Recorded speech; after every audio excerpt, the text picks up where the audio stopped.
Hello दोस्तों, स्वागत है आप सभी का फिर से एक नए वीडियो में। तो दोस्तों, आज के इस जनरल नॉलेज की क्लास में हम कुछ ऐसे इंटरेस्टिंग जीके जीएस से संबंधित क्वेश्चन को देखने वाले हैं जो आपके एग्जाम के लिए बहुत ज़्यादा इंपॉर्टेंट होने वाला है। अगर आप कोई सा भी कॉम्पिटिटिव एग्जाम एवं गवर्नमेंट जॉब की तैयारी कर रहे हैं तो आपके लिए आज का जो वीडियो है बहुत ज़्यादा इंपॉर्टेंट होने वाला है। इसलिए वीडियो को स्किप बिल्कुल नहीं कीजिएगा और शुरू से लेकर अंत तक जरूर बने रहिए, क्योंकि आज के इस वीडियो में जितना भी क्वेश्चन लिया गया है सभी एग्जाम से सिलेक्टेड एवं मोस्ट वीवीआई क्वेश्चन को लिया गया है। इसलिए वीडियो को बिना स्किप किए शुरू से लेकर अंत तक जरूर बने रहिए। तो चलिए आज का वीडियो बिना टाइम वेस्ट किए शुरू करते हैं। तो हमारा क्वेश्चन नंबर फर्स्ट में है कि विश्व में डाकघरों का सबसे बड़ा जाल किस देश में पाया जाता है। यानी विश्व में जो है, पूरे वर्ल्ड में जो है सबसे ज़्यादा डाकघर जो है कौन से देश में है, तो याद रखिएगा भारत देश में। और आपके मन में क्वेश्चन उठेगा कि भारत में आखिर कितने डाकघर हैं जो विश्व में जो है सबसे ज़्यादा है। तो चलिए ठीक इसका अगला क्वेश्चन है कि हमारा क्वेश्चन नंबर दूसरा में है कि भारत में डाकघरों की संख्या लगभग कितनी है। भारत में जो है लगभग डाकघरों की संख्या कितनी है, याद रखिएगा 1.5 लाख है। और वहीं पर एग्जैक्ट की बात करें तो याद रखिएगा कि 1,56,600 है। याद रखिएगा 1,56,600 भारत में डाकघरों की संख्या है, याद रखिएगा। चलिए बढ़ते हैं हम क्वेश्चन नंबर नेक्स्ट तीसरा की तरफ। हमारा क्वेश्चन नंबर तीसरा में है कि भारत में डाक सूचकांक प्रणाली की शुरुआत किस वर्ष हुई थी। भारत में जो है डाक सूचकांक प्रणाली की शुरुआत जो है याद रखिएगा 1972 ईस्वी में। और एग्जैक्ट टाइम की बात कर ले तो याद रखिएगा 15 अगस्त 1972 ईस्वी को जो है भारत में डाक सूचकांक प्रणाली की शुरुआत हो गई थी। चलिए बढ़ते हैं क्वेश्चन नंबर नेक्स्ट चौथा की तरफ। हमारा क्वेश्चन नंबर चौथा में है कि भारत को कितने डाक जोन में विभाजित किया गया है। भारत को जो है याद रखिएगा कितने डाक जोन में विभाजित किया गया है, 9 डाक जोन में। भारत में जो है कुल 9 डाक क्षेत्र है, जिसमें 8 प्रादेशिक क्षेत्र और 1 कार्यात्मक क्षेत्र है, यानी कि भारतीय सेना के लिए है, याद रखिएगा। चलिए बढ़ते हैं क्वेश्चन नंबर नेक्स्ट पांचवा की तरफ। हमारा क्वेश्चन नंबर पांचवा में है कि प्रसिद्ध विरूपाक्ष मंदिर कहाँ पर अवस्थित है। याद रखिएगा विरूपाक्ष मंदिर कहाँ पर स्थित है, हम्पी में स्थित है। और हम्पी जो है कौन से राज्य में स्थित है, याद रखिएगा कर्नाटक राज्य में। चलिए बढ़ते हैं क्वेश्चन नंबर नेक्स्ट छठा की तरफ। हमारा क्वेश्चन नंबर छठा में है कि जय हिंद का नारा किसने दिया था। जय हिंद का जो नारा है किसने दिया था, याद रखिएगा सुभाष चंद्र बोस ने। यानी क्वेश्चन नंबर छठा का सही जवाब आपका ऑप्शन नंबर ए हो जाएगा। चलिए बढ़ते हैं क्वेश्चन नंबर नेक्स्ट सातवां की तरफ। आप सभी को बता दें कि आज के इस वीडियो में हम टॉप 30 क्वेश्चन को देखने वाले हैं जो आपके एग्जाम के लिए बहुत ज़्यादा इंपॉर्टेंट होने वाला है। और पूरे आप टॉप 30 क्वेश्चन में से कितना का सही जवाब दे पाते हैं, प्लीज़ उसे एक बार कमेंट बॉक्स में ज़रूर बताइएगा। और यदि आप सभी को यदि कोई सा भी क्वेश्चन का जवाब यदि हमारे बताने से पहले यदि आप सभी को मालूम रहता है तो उस क्वेश्चन का जवाब भी एक बार कमेंट बॉक्स में ज़रूर बता देना है। तो चलिए अब हमारा क्वेश्चन नंबर सातवां में है कि किसने कहा था तुम मुझे खून दो मैं तुम्हें आज़ादी दूंगा। यह नारा जो है किसका है, याद रखिएगा सुभाष चंद्र बोस का। चलिए बढ़ते हैं क्वेश्चन नंबर नेक्स्ट आठवां की तरफ। हमारा क्वेश्चन नंबर आठवां में है कि देश बंधु का उपाधि किससे संबंधित है। याद रखिएगा कि देश बंधु का उपाधि जो है किससे संबंधित है, चित्तरंजन दास से। यानी यहाँ से क्वेश्चन नंबर आठवां का सही जवाब आपका ऑप्शन नंबर डी हो जाएगा। चलिए बढ़ते हैं क्वेश्चन नंबर नेक्स्ट नौवां की तरफ। तो हमारा क्वेश्चन नंबर 9वां में है कि सुभाष चंद्र बोस ने सिंगापुर में दिल्ली चलो नारा कब दिया था। तो याद रखिएगा कि सुभाष चंद्र बोस ने दिल्ली चलो नारा कब दिया था, 1943 ईस्वी में, यानी कि 5 जुलाई 1943 ईस्वी को जो है दिल्ली चलो नारा दिया था। यानी यहाँ से क्वेश्चन नंबर 9वां का सही जवाब आपका ऑप्शन नंबर बी हो जाएगा। चलिए बढ़ते हैं क्वेश्चन नंबर नेक्स्ट 10वां की तरफ। तो हमारा क्वेश्चन नंबर 10वां में है कि महात्मा गांधी को सर्वप्रथम राष्ट्रपिता किसने कहा था। तो याद रखिएगा कि सर्वप्रथम राष्ट्रपिता जो है महात्मा गांधी को किसने कहा था, सुभाष चंद्र बोस ने कहा था। और कब कहे थे, तो याद रखिएगा 4 जून 1944 ईस्वी को। याद रखिएगा दोनों क्वेश्चन को यहाँ से कि महात्मा गांधी को सर्वप्रथम राष्ट्रपिता सुभाष चंद्र बोस ने सन 4 जून 1944 ईस्वी को कहा था। चलिए बढ़ते हैं क्वेश्चन में नेक्स्ट 11वां की तरफ।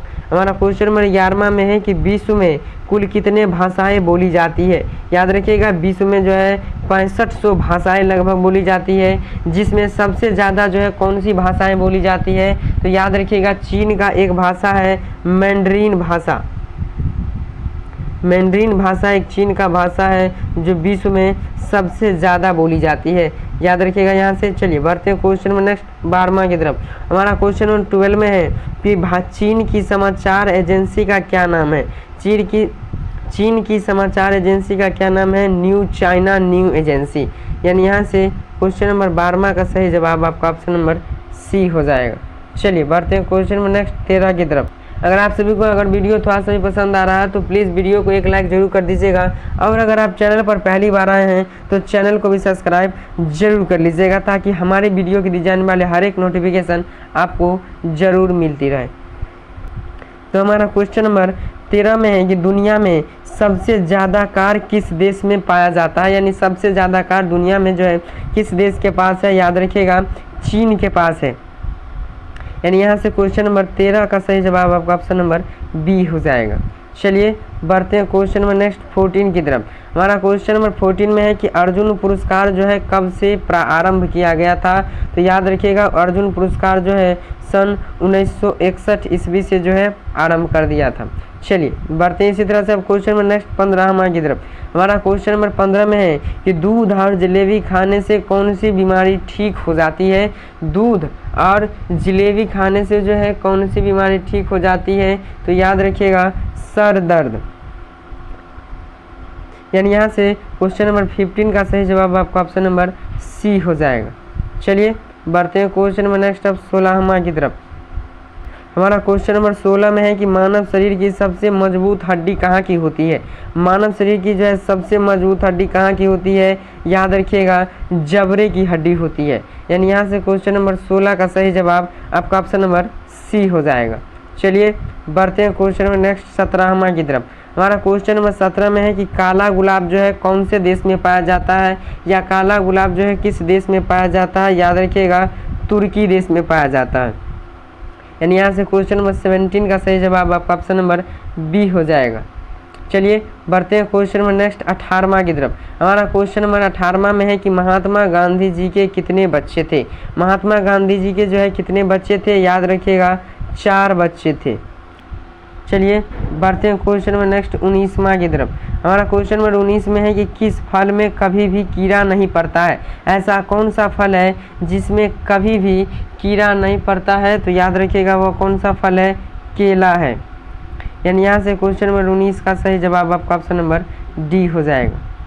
चलिए बढ़ते हैं क्वेश्चन नंबर नेक्स्ट 20वां की तरफ। अगर आप सभी को वीडियो अगर पसंद आ रहा है तो प्लीज़ अपने दोस्तों के साथ एक बार ज़रूर शेयर कर देंगे, क्योंकि आज का क्लास आपके लिए बहुत ज़्यादा इम्पोर्टेंट है, इसलिए इसे एक बार ज़रूर शेयर कर देंगे। तो चलिए अब हमारा क्वेश्चन नंबर 20 में है। हमारा क्वेश्चन नंबर 20 में है कि कम उम्र में सफ़ेद बाल किस विटामिन कमी के कारण होता है।